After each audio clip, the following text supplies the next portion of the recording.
the game, cause see the boxing voice. Welcome back, gang, for the first time and hopefully many more to come. Don't forget to subscribe to the YouTube channel and click on the notifications right here, this little bell, so you can get those emails every time we go. You ain't never seen this man throw a video where he was running on the track. Ever. Never. Mr. Porter, are you there? Real good, real good. All right, all right. So, yes, I'm here. Real good. All right, so I mean, get into it. We all seen what we seen. The videos are all over the place. I mean, 2018 Clubber Lane is how I'm calling it, right? I mean, he's tired of being pushed to the side. I mean, what's finally made Sean? It seemed, because it's more Sean now. You know, usually you were the mouthpiece for Sean, but Sean was on a bit of a rampage this weekend.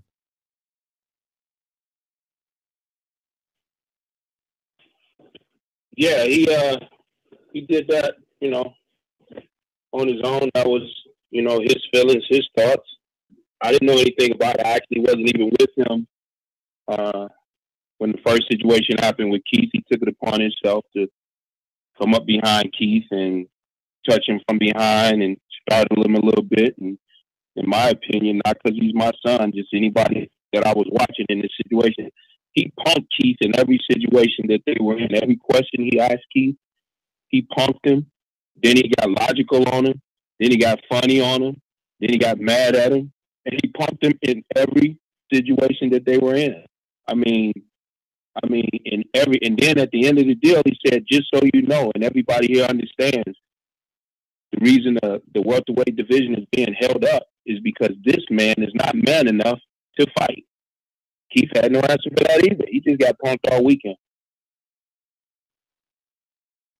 So when Sean is asking Keith to fight, is he asking for the fight in May, or is he asking for the second fight of the year that Keith should or may not have?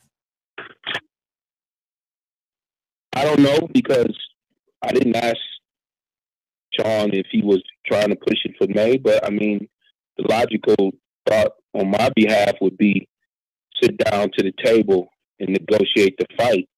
And it doesn't have to be May. It doesn't have to be June. It just has to be done. That's it. You know what I mean? You know, you can easily eliminate a date by putting together a day for Sean and a day for Keith. Now, obviously, you know, Sean Zattel spoke to Sean, and, you know, Sean said that Danny has been on his radar and Keith has been on his radar. And those are the fights that he wants. So is he prepared to sit out? Are you guys going to sit out if you can't get these fights?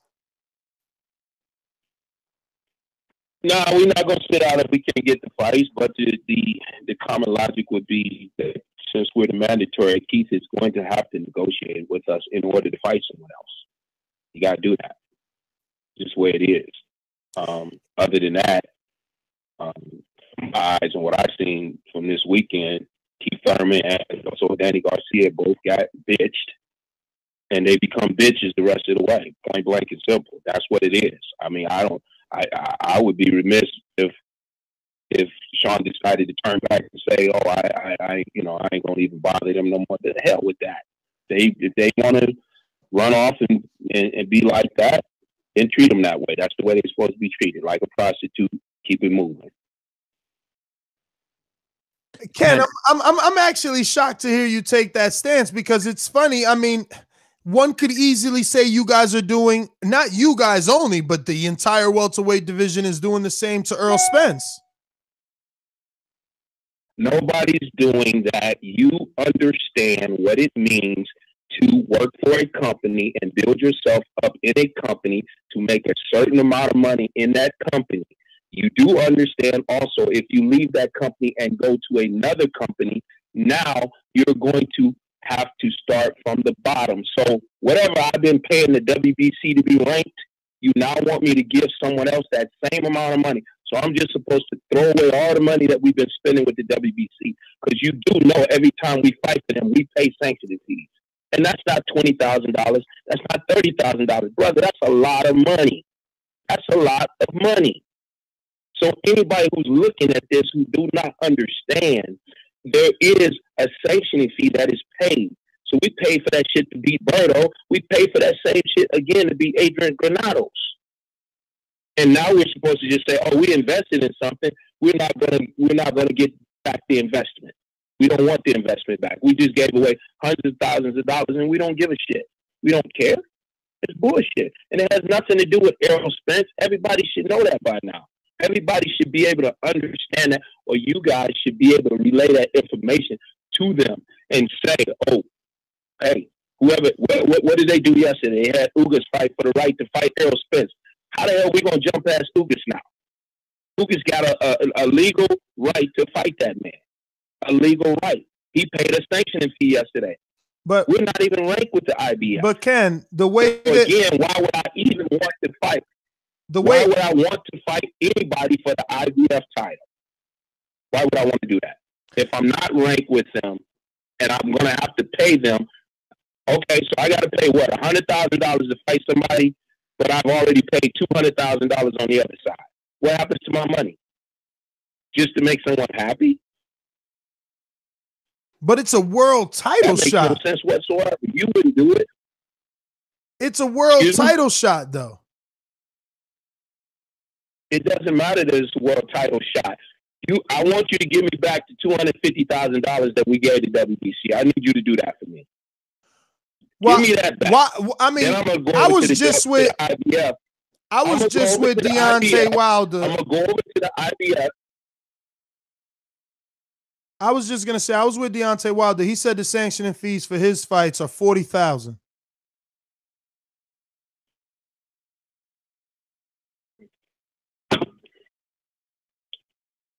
I don't know what Deontay Wilder's sanctioning fees are. I don't know Deontay Wilder's. He said every time he got to defend it is $40,000. But also, you know, look, I'm not trying to say that you need to go that route, but when you say that Danny is doing something or Keith is doing something, that's the same thing that the world is going to say that Sean is doing when it comes to Earl. It's not the same thing. It is not the same thing. Number one, we were fighting for the right to fight for the number one position. We're supposed to give that up now? We weren't fighting for the right to fight for the IBF because we weren't ranked. Why weren't we ranked? They took us out of their ranking. So let me ask you a question. You want me to go to a company and give them my money. You want me to go to a company and give them my money that treated me like shit. No, I don't. Because I tell my listeners over and over what happened well, give me a chance because I do tell my listeners over and over what happened with Sean after he lost to Kelbrook. You know, he was ejected from the rankings. He wasn't even in the top 15. So I know that you guys have like a personal thing with the IBF just based off of that, but it's still a title shot. You're paying sanctioning fees for mandatory slots and eliminators, not an actual shot. You still got to wait for Keith to say yes. Let me eliminate the bullshit, okay? And everybody's still gonna say what the hell they gonna say. We will fight Errol Spence. We will not fight him for his title. We will fight for flat out money, a purse. It's called prize fighting. We will fight for a purse. We don't give a shit about the title. I'm not giving the IBF shit. But we can fight, and we will fight. And if you think or you thought that someone is afraid to fight somebody, it ain't got shit to do with that. Dude, this shit's already planned out. It's already planned out, but I'm not supposed to tell you my plan. But he's definitely in the plan. All of these guys are in the plan. Bud Crawford is in the plan. Keith Thurman is in the plan. Errol Spence is in the plan. Danny Garcia is in the plan. I'm not going to change my plan to please someone else. Not going to happen. We deal with enough bullshit every day. the fight before the fight to get to the fight and can't get a fight.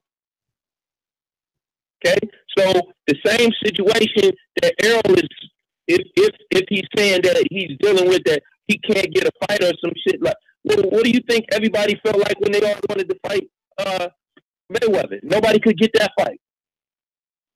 Nobody could get that fight. Well, nobody could even fight. We used to have to sit and wait until Floyd decided who he was going to fight.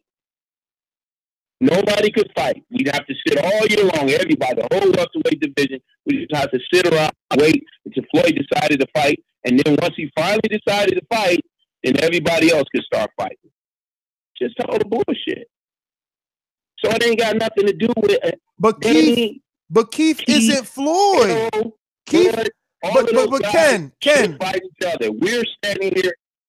Keith and Danny are not Floyd. Keith and Danny don't represent the amount of money that Floyd used to represent. It was big business with Floyd. You at least got $1 on the pay-per-view on the back end. With Danny and with Keith, it's a purse. There's no pay-per-view attached to it. So it's just about the biggest purse, like you said, and who represents that, right? Yeah, but what I said was with an understanding that we've all been through what Errol is dealing with now. That's what I'm talking about. We all had to wait. Nobody got anything sooner or quicker than it came. Everybody had to wait. You actually thought or think that they're pushing Errol on us or pushing Errol on somebody? They're not. The business is not pushing Errol on us. That's what you really think? You really think that? Whatever he tweets, whatever he says, but do you really think the business is saying, hey, we want Errol to fight y'all? They're trying to build Errol up, brother. They're trying to build Errol up. They're not pushing Errol on anybody. Ken, you don't think the fans want Errol Spence to fight a guy like your son or Danny or Keith? No. I didn't say what the fans want. The fans want all of the shit. I said the business. You literally believe that the business, the people behind this, are trying to push their guy out front. What if it don't work out? So you don't. So Showtime or makes a mistake and he's not successful. Ken, so Showtime or Al Heyman have not approached you about fighting Errol Spence? That's never been a conversation? You're not going to get me dropping any names. What I said to you was and is, do you literally believe that they're going to take an investment if it doesn't work out? Do you understand what that means? What if he gets beat by somebody? Then that means it didn't work out and they moved too fast. They are very calculating. They're not going to make foolish mistakes. They're going so whether you believe it or whether you know it, it's not happening for reasons that are far above your head. So have nothing to do with it. So what I'm hearing is that the business is pushing Errol along slowly and marinating, Matt. You know the word. They're marinating. Keeping Sean and Danny and Keith away from Errol Spence, right? No, that ain't what you're hearing. But why didn't Sean Porter ever get a rematch with Kell Brook? I don't know. Why wasn't there ever even a conversation? Well, because that belt went to the UK. Why wasn't there ever even a conversation? That belt went to the UK. We know how that works.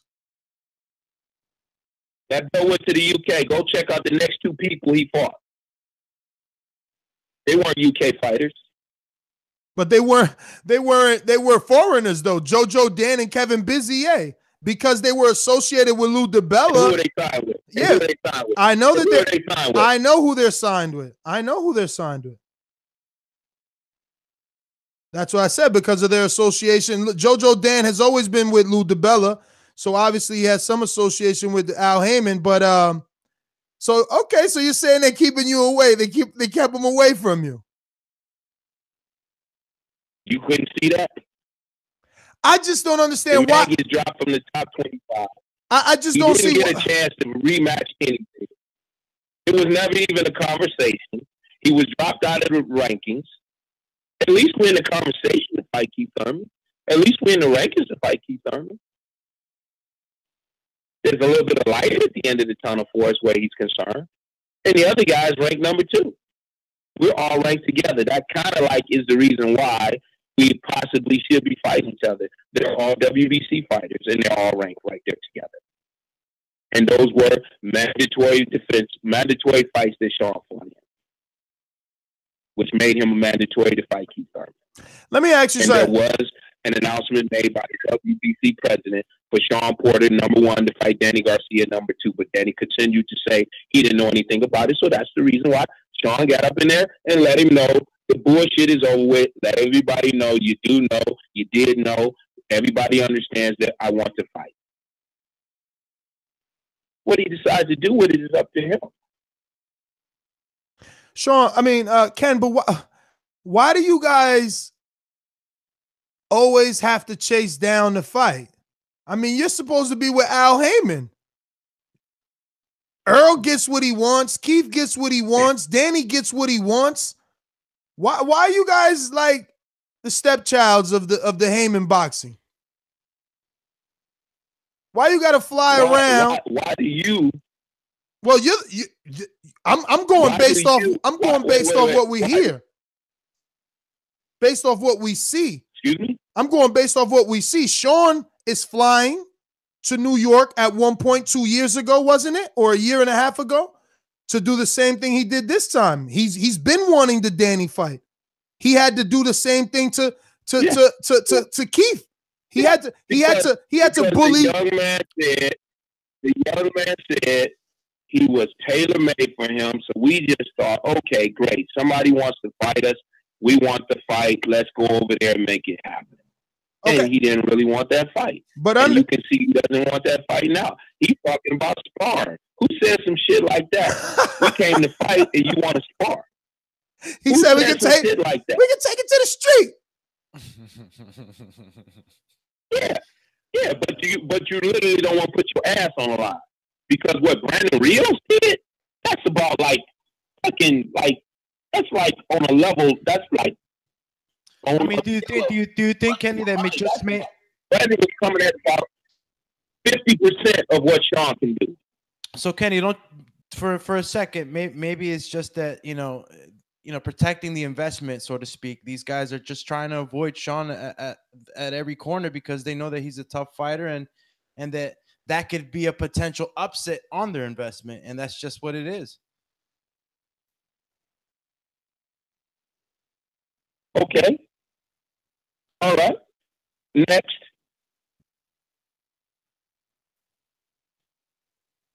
Ken, that's the answer. Then what? Now, what do you want us to do? No, I just want to know if no, of course not, and that's why we see what we see. With Sean flying and being outspoken and how does one get around? Love, by the way, let me just add that I love it. All right, I don't care. I know I really liked it. I seen his social media and I seen what he said and I read all the comments. Obviously, it's my job, and he didn't get as much love as I would have expected. I love the Clubber Lane angle that he chose because listen, you can't sit around being Mr. Nice Guy if you're not being given what you want.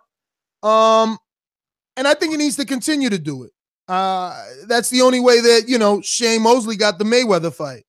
You got to shame him, or if not, you won't get it. I mean, obviously you will because you're on the inside. You're getting the phone call, so you know better than anyone. But public shaming is always a good angle. What do you think about Jim Gray, by the way? He's always the squeaky wheel that gets the oil. That's what happens. What did you think about Jim Gray, by the way? I think that Jim Gray was possibly, disrespectful in some ways. The next time I see him, I'm going to ask him, Jim, how do you think we got up into the ring? How did we get past that security? How did we get past those officers? How did we get past those Showtime people? Your people sent us into the ring, Jim.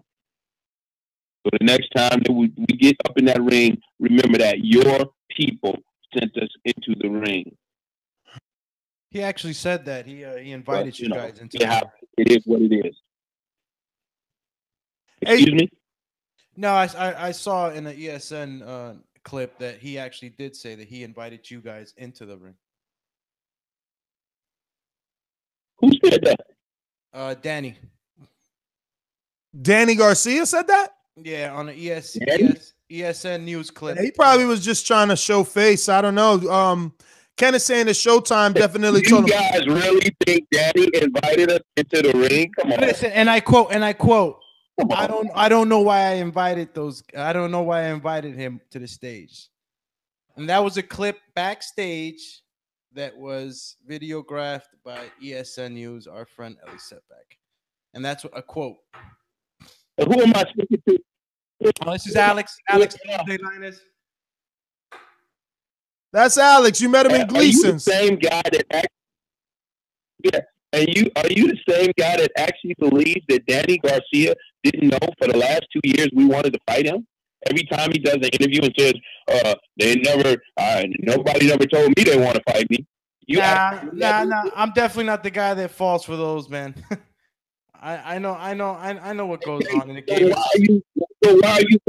Why are you falling for this bullshit that he asked us to get in the ring? No, I'm definitely not falling for it. What I'm doing is I'm running it by you and getting the real deal story out of the horse's mouth, because this is, like I said, this is a clip that was backstage, him just talking, and I happen to be on the media all the time. But wait, I actually want to stay on this topic because I want to be clear, because on this show we're consistently debating and discussing amongst callers and listeners whether or not fighters should get in the ring. So are you saying that if a fighter was not green lit from production, whether that be, whatever network they're on, it's impossible to get into the ring without sneaking in there? Pretty much, because the security will stop you before you go up the steps. So even the Shane Mosley Mayweather one was that was was that arranged? Yeah, Bernard took him up in the ring. Ooh, oh yeah, and that makes sense. Golden Boy. Okay. So wow. Okay, so you can't get in there. Bernard and Oscar tried to take Sean up in the ring against Mayorga after he beat Rona. Okay. Mayorga jumped out of the ring. He saw us coming and he got out the ring. You mean Maidana? Oh, yeah, Maidana. I said Mayorga. Maidana, yes. So, Ken, I mean, look, I feel strongly, right? Because we spoke to Keith. And, he said if the elbow was good, Jesse would be his tune-up, because Jesse is a tune-up for Keith one-time Thurman. He may not be for anyone else, but for Thurman, he's a tune-up.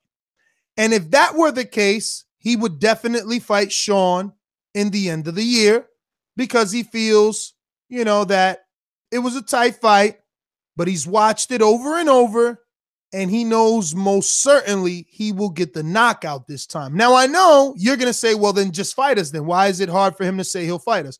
But like you said, Mayweather held up the division, and now Keith is kind of in that position. He has options. Option of Danny Garcia, option of Sean Porter, Jesse Vargas, and shit. Now a bunch of other welterweights like Ulgas and even Devin and Victor Ortiz, right? So what happens in a situation like that?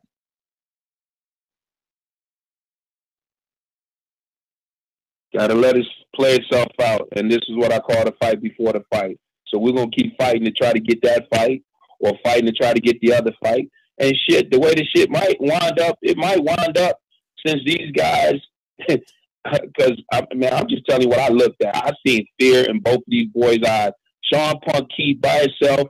Every question he threw at Keith, Keith stumbled on. Everything he said to Keith, Keith wasn't prepared for or ready for. He was goddamn shaking all over the place. And Danny said, I'd rather spar you than fight you. So that just tell me both of them got punked yesterday. So since they get punked, the shit might wind up that Sean winds up fighting Errol, or winds up fighting Bud before them guys even get anywhere near their ass. And then after that, we have to come back around to their ass because we want to fight everybody. We want to fight all of those guys. We at that point in our career. He's at that point in his career. He needs to get these fights and move on to the next guy. And get that fight and move on to the next guy. And whatever it's going to be, eventually, sooner than later, walk away from this sport. This shit ain't meant for nobody to stay here until they're 50 years old getting hit upside the head. Ken, you asked my co-host, you said, do you believe that Danny invited us? And, you know, obviously he said no.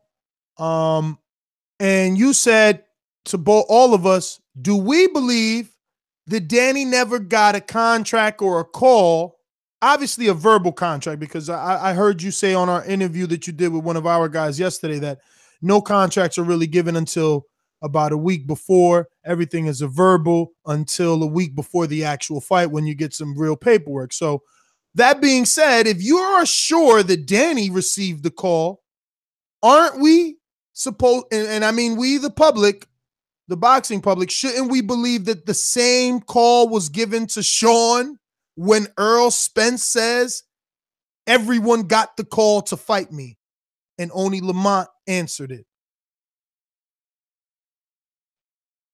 No, we didn't get that phone call. We didn't get that phone call. But now you see, I get that phone but call, now you see, that. But now you If see what I'm saying, though. Get that phone call, but now I gotta believe you, though. I get that phone call. No, but I'm gonna tell you, if I get that phone call, come on, dude. If I get that phone call, you tell me what you really believe. Don't you think I would at least want to see what that money is? Show me what the money is. Can I see what that is? Now you show me what it is, and I'm gonna tell you what I want. Now we negotiate. I ain't got that phone call. I like that, though. I like that because that's what it should be, a negotiation, you know? Should be. I like it. Listen, man, it sucks, though. It really sucks that you guys are always in this position, though, where you want what you want and you have to wait to get it. Well, I was proud of the young man for the way he stepped up, you know what I'm saying, to both guys and let them know how he feel about the situation. You know, I don't think, you know, when we talk, other than the fact that Bud is with Top Rank, obviously, you know, those type of situations have to be dealt with before we could ever get into anything else. So we're not in control of that part of it. But I don't think when it's time to do a fight like that, you got to go through this kind of bullshit because Bud ain't that kind of guy. You know what I mean? I just don't think he's that kind of guy. Speaking of, I don't think Errol is. Speaking of, let me ask you, right? I know you heard Bob Arum say that Errol versus Bud is the pay-per-view. Do you take any offense to the fact that he feels that, you know, that it's not going to be Sean, that Sean won't defeat the other welterweights and be the one meeting up with Crawford in the future in a pay-per-view event? Do I take offense? I don't know. You know, I'm looking for a headline here. I'm a reporter here. I'm looking for a headline. Come on, Porter. No, I'm not. I'm not offended by that or anything else where this is concerned at all. Actually, I would really like everybody to think that we can't win, so that someone would take the fight. I'm hoping that everybody thinks they can whip our ass. Everybody thinks they can beat us, and we're no good, and that's what I would hope. You know, you hear that kind of shit from somebody like Danny, but you can't get the damn fight. You know, you hear that shit, but, you know, he talks about, you know, nobody ever contacted me about the fight. I ain't never heard nothing about the fight. Come on, man. Really? Okay, so now he's in your face saying let's fight, and you're talking about sparring. What professional boxer gets approached by another boxer with a challenge, and he says we can spar? You just got bitched again. Well, that's up for interpretation for sure. Now, I'm going to have to go back and look at the telecast. I'm going to go back and check the telecast. What was his daddy at? I don't know. He was quiet in the church mouse. I don't know. I mean, quiet in the church mouse pissing on cotton. I could play devil's advocate here, and that's open for interpretation. When Sean came up, he said, hoo, hoo, hoo, hoo. It's my house. This is my house, right? So then Danny did hit him with a one-line and said, "You from Ohio, boy," which is actually true. Yeah, he said that. Absolutely, he said that. But it don't matter where you from. It's where you at. True. So then, If we Sean, was in the goddamn Walmart parking lot, it's time to fight. exactly. And like if you said, was in the Walmart parking lot, check it out. Check it out. Open for interpretation. All I'm saying is I'm playing devil's advocate here. I'm an entertainer and a radio show host, right? So then, Sean, that like you said, it's not where you're from, but it's where you're at. So that's why Danny says we can. That's why Danny says we can spar tomorrow. We can spar Monday. Okay. All right. Yeah. Okay. All right. So that's what we doing now. We sparring. We challenging people to spar session. Nah, we ain't doing that, Kenny. I mean, wait a minute. Javonte Davis. We did that. Listen, we did that when we was in the amateurs, but just so you know, make no mistake about it, any place, any time. If they feel that way, any place, any time. Wait a minute. Are you telling us that Sean and wait, because you're going too fast here. Are you saying that Sean and Danny have already sparred in the amateurs? No, never sparred. Okay. Never sparred. Thought that's what I heard. I thought you said we never did that. What I'm saying, what I'm alluding to is he's saying it can be a sparring session. Okay, I'm saying any place and any time, since it's got to be a sparring session, just let your goddamn hands go. Just go ahead and let your hands go. And then the next part of that would be you signing a contract, the one that you say that you didn't receive or you don't see or you don't know anything about, which is a cop out because, like I said, he got his contract for Brandon Rios this week, fight week. That's when he got that contract. Let me ask you. That's when he got that contract. He didn't get that contract. In this hypothetical world that we're living in, right? Do you think, right? Like, put your promoter's hat on here. Your best interest for your son. And you guys have done a live streaming sparring session from the Porter Performance Center before. Would that be some sort of marination? Could that somehow build a Danny Porter fight up, or is that a complete roadblock that makes absolute no sense and Garcia is just making no sense? Dude, that's not open for consideration. We don't spar nobody unless we're getting ready for a fight. So our sparring sessions are preparation for fights. So we're not using Danny or we're not dealing with anybody for a sparring session unless we're using them for preparation for a fight. Nobody should be getting hit, not even in a sparring session, unless they're preparing themselves for a fight. So there's no end goal there. We're never going to do that. That ain't going to happen. But since he feels that, he could do a sparring session next time we see you, just let your goddamn hands go. We can get it started right there. It don't matter. It really don't matter. When Showtime announced the big schedule the other day here in the tri-state area in New York City, Danny said he's the most popular fighter in the welterweight division.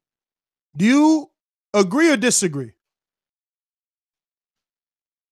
Yeah, I disagree.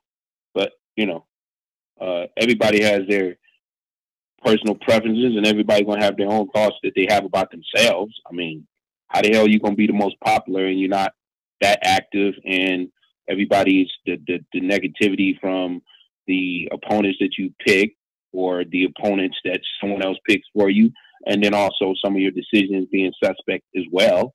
How can you be calling yourself the most popular? I mean, as a matter of fact, didn't he fight in Puerto Rico and get booed? Yeah. But that Herrera is a bit removed. Since then, he does do ticket sales in the Barclay are always the highest with Danny. The last with Thurman were 16,552. Before that, he held the record at 13,000 and like at 150. And him and Thurman did like 5 million on that fight that they did. So he does numbers too. He did numbers because Thurman and Porter did numbers, and everybody wanted to see that type of action again. And when they didn't get it, I think by the 4th to the 5th round, they started booing the fight. And Keith Thurman said, you know what? I didn't have to do anything else to this guy because the guy couldn't even touch me. And he didn't have to. He didn't even have to sweat in the goddamn fight. That is utterly ridiculous. If you fighting somebody and they decide, you know what?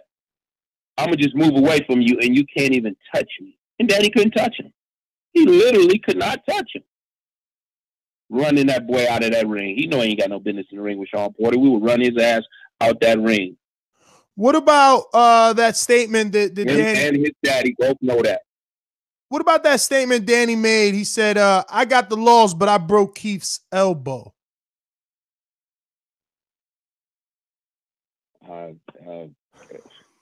Somebody's elbow getting hurt in the fight, you consider that a victory, or you consider that, you know, the elbow, I don't, you know, maybe if he was saying he hit the nose or knocked the tooth out, maybe I could see, you know, that being something, but shit, the elbow could have been something Keith hurt back in elementary school.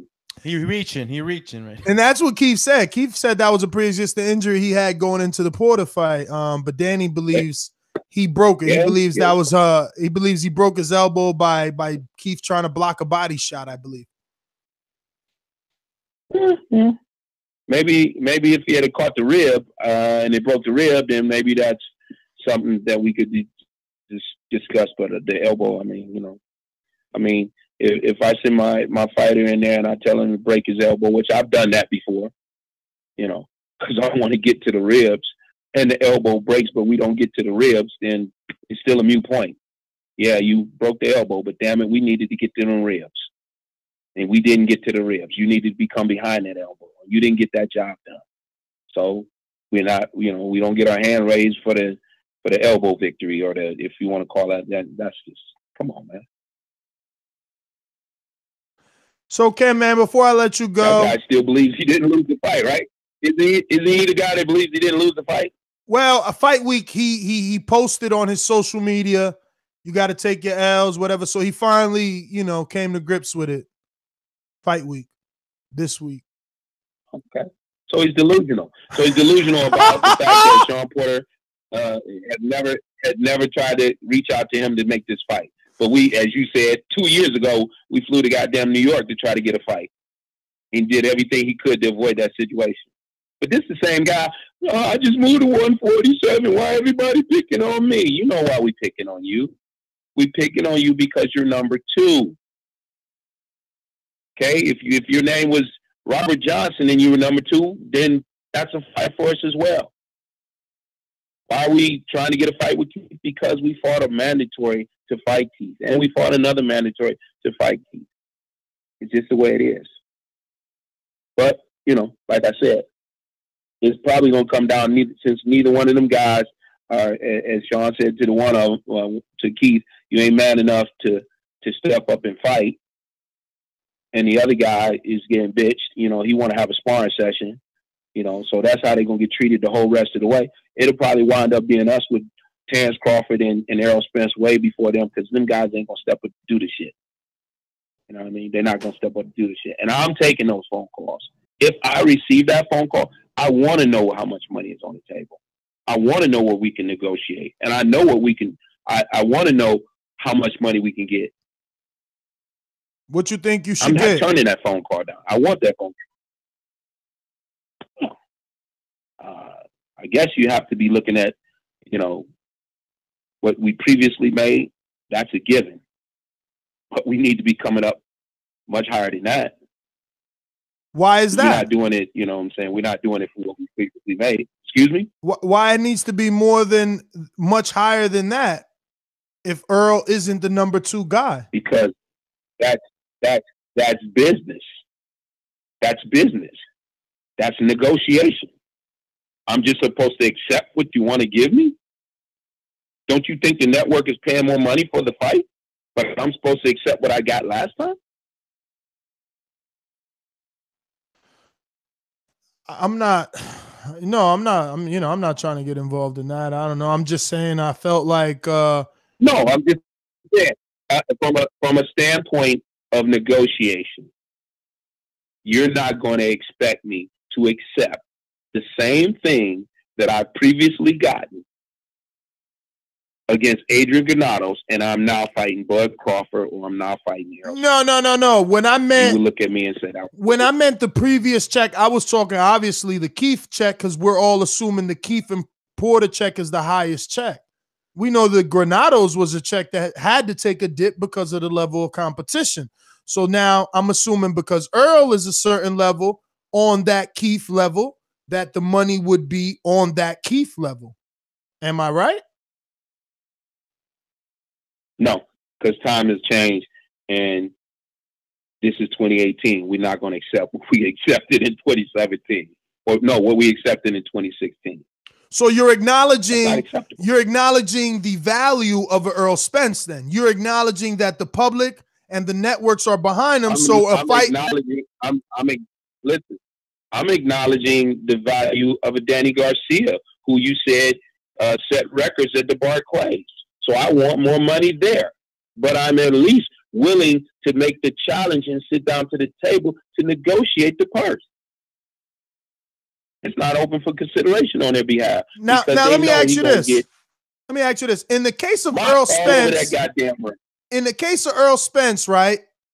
They make it out to be, and they are whoever they are, right? We don't know that. You know that. They make it out to be that Earl is avoided.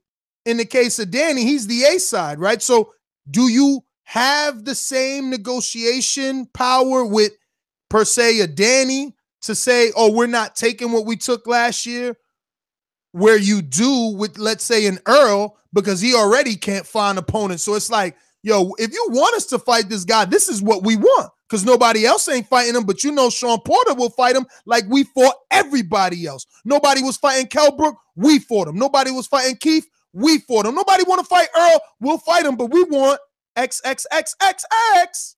That's all I thought. But that's just me thinking, because I'm just a podcaster, you know. Well, I think I'm going to have to take the podcast position on that. I mean, I would call their bluff. It sounds good to me. I would call their bluff. Everyone is always like, oh, Earl can't get a fight. Why is the welterweight division ducking Earl? I like what you said, and I'm going to start spreading that news. How much are they offering? Because, you know, now you're saying you didn't get the call either. You're saying you didn't get the call. So, like, I got to believe you. No. Listen, I could say we got the call and I didn't like the money. I can't say that because we didn't get the call. Yeah, and I could say we got the call and I tried to ask for this and they're not willing to give it to me. And we couldn't get a deal. I can't say that because it didn't happen. And look, I believe you because my listeners know you're a straight shooter. They know you're a straight shooter. You've been honest with us on the air before. But we fully expect the kid does not want to finish his career without fighting Danny Garcia, Keith Thurman, Errol Spence, and now Bud Crawford. He wants to fight all of those guys.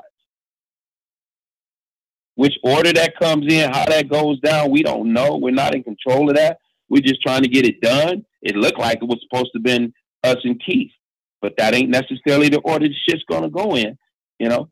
And then the next guy would be Danny Garcia. Oh my God. Who knows? Shit, maybe Danny and Keith will sit down together and say, hey, neither one of us are going to fight Porter. Make Porter fight Thurman.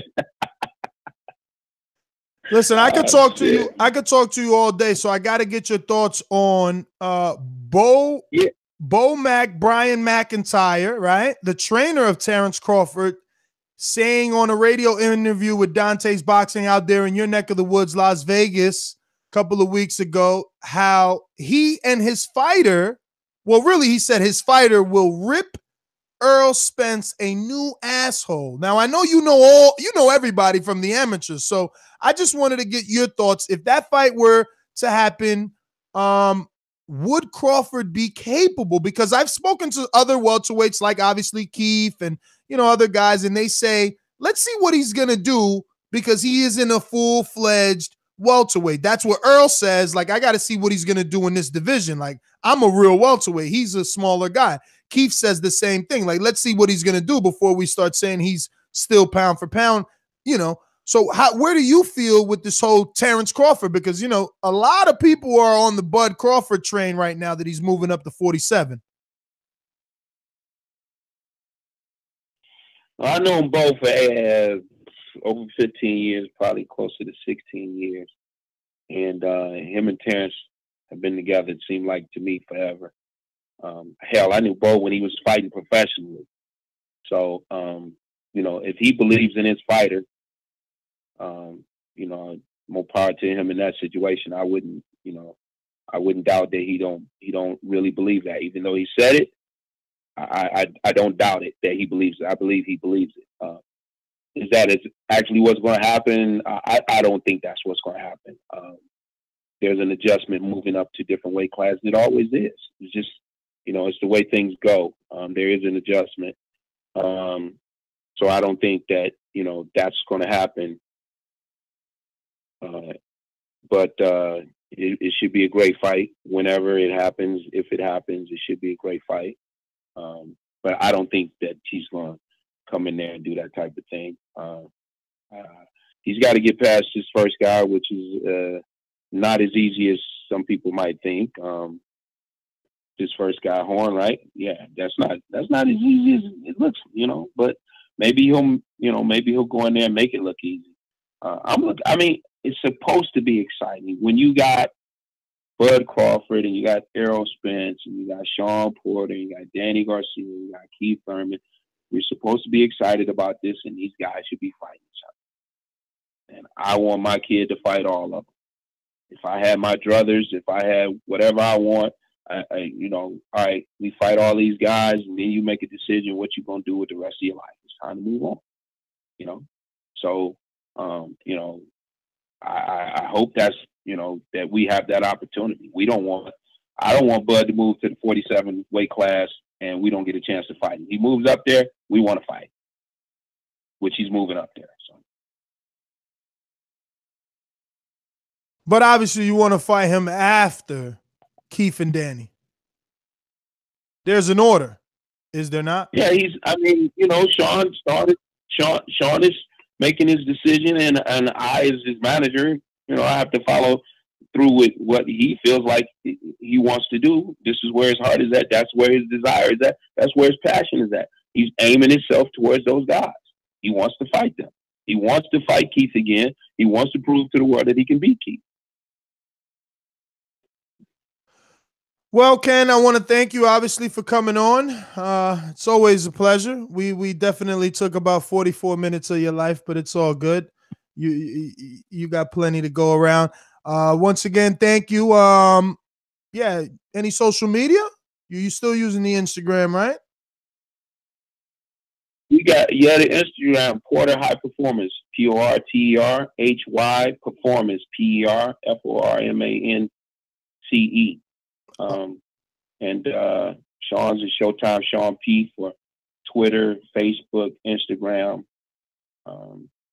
Everything he got is I think he got a Snapchat too, is Showtime Sean P. And hopefully here, you know, in the next few weeks to a month or something, we'll get some kind of clarity of who we be fighting. Now, we can't sit back and wait all year for these guys. That can't happen. You know, decisions have to be made. He has to move on if they're not willing to fight him, but he does want everybody to know. He wanted them to know that, you know, we need to fight. Make it happen. Yeah, I'm going to come out the camp, man. I'm going to go as soon as you guys get a fight, we out there. Ken, thank you for coming on. I want to thank you, obviously, for your time. We know it's valuable. There you have it once again, world-renowned trainer of Sean Showtime Porter, Ken Porter. We got a lot of topics that we need to breeze by. You ain't never seen this man throw a video where he was running on the track. Ever. Never. What is up, TBV family? Yes, YouTube has been cutting funding to their channels as of late, and with net neutrality going through its process, the internet is changing. If you want to keep your favorite channel intact, coming up with tons of content, and plus get hours and hours of extra content, head over to patreon.com/ThaBoxingvoice to become a member of the TBV family and help support the channel. Peace. No other sight in the the game, cause see the boxing voice.